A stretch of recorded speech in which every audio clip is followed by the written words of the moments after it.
It was one of those cold, gray afternoons where everything seemed heavier than usual. Clouds hung low over the city, as if they were pressing down on the rooftops, and a steady drizzle misted the streets, turning them shiny and slick. Emma walked home from another long day at work, her coat pulled tight against the damp chill in the air. Her mind was swirling with worries.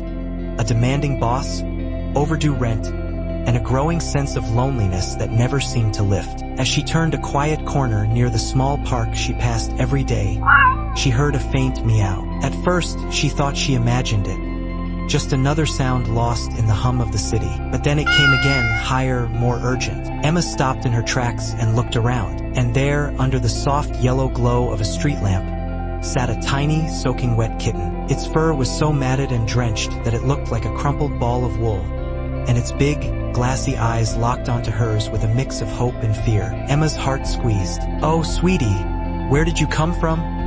she whispered, stepping closer. But as soon as she reached out her hand, the kitten darted away a few steps, then stopped and looked back as if asking her to follow. "What are you doing? Where are you going?" Emma murmured, frowning. Something about the way the kitten kept glancing back made her uneasy. It wasn't running from her. It wanted her to come along. After a moment's hesitation, she sighed and followed. The kitten led her off the main path, through the small park, and into a narrow alley she never had reason to explore before. The buildings here were older, worn down, and most of the windows were boarded up. The rain dripped from rusted gutters, and the ground was littered with old newspapers and forgotten things. Emma felt a shiver run through her. "I really shouldn't be here," she muttered to herself, but every time she paused, the kitten would stop too, turning to stare at her with those round eyes, before continuing on its tiny paws. Eventually, the kitten slipped through a broken fence, and Emma carefully followed, pushing past the splintered wood. In the dim light beyond the fence, behind a stack of old crates and debris, she saw the mother cat. The mother cat was a beautiful creature, though right now she looked as ragged as her baby. Her fur, which must have once been soft and smooth, was dirty and tangled. Her back leg was caught in a cruel tangle of wire and plastic, cutting into her skin, leaving her unable to move. She was breathing heavily, her sides rising and falling with effort. The kitten rushed to her side, nuzzling against her, mewing softly. Emma's eyes filled with tears. "Oh no, you poor things." She knelt beside them, speaking in a gentle voice to calm the frightened mother cat. "It's okay, I'm going to help."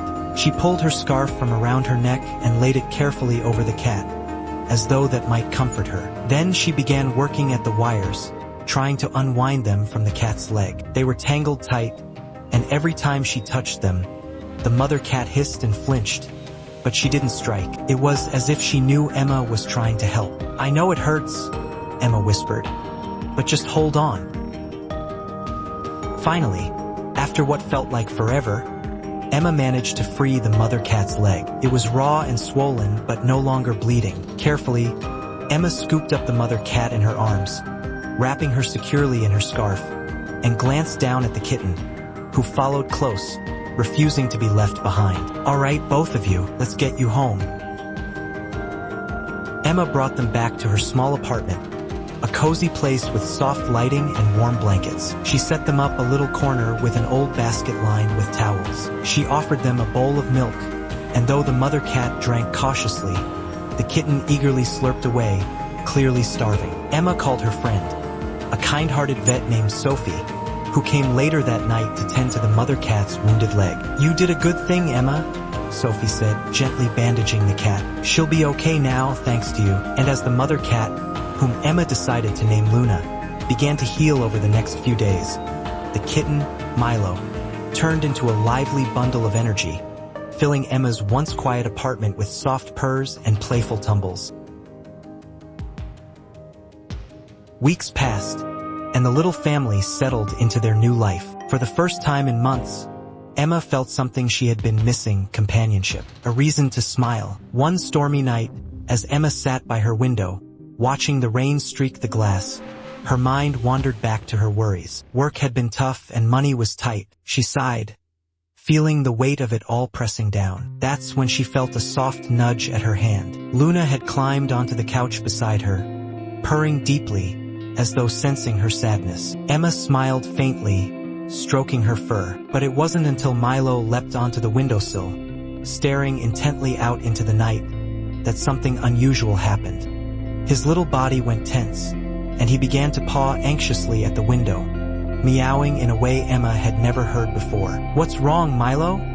she asked, standing to look outside. Then she saw it, smoke, faint but visible, rising from her elderly neighbor's house across the street. Emma's heart jolted. Without thinking, she grabbed her phone and called emergency services. She ran outside in the rain, pounding on her neighbor's door to wake her. Within minutes, the fire trucks arrived, and the fire was stopped before it could spread. Her neighbor was saved, all because Milo had sensed something Emma hadn't. That night, as she sat back on the couch, wrapped in a blanket with Luna curled against her and Milo fast asleep on her lap, Emma realized something beautiful. She had saved them, and they had saved her right back. The apartment felt warmer now, filled with life, with soft purrs and gentle love. And for the first time in a long while, Emma felt whole again. Because sometimes, the universe has a way of sending help in the smallest, furriest packages, and kindness, when given freely, always finds a way to return.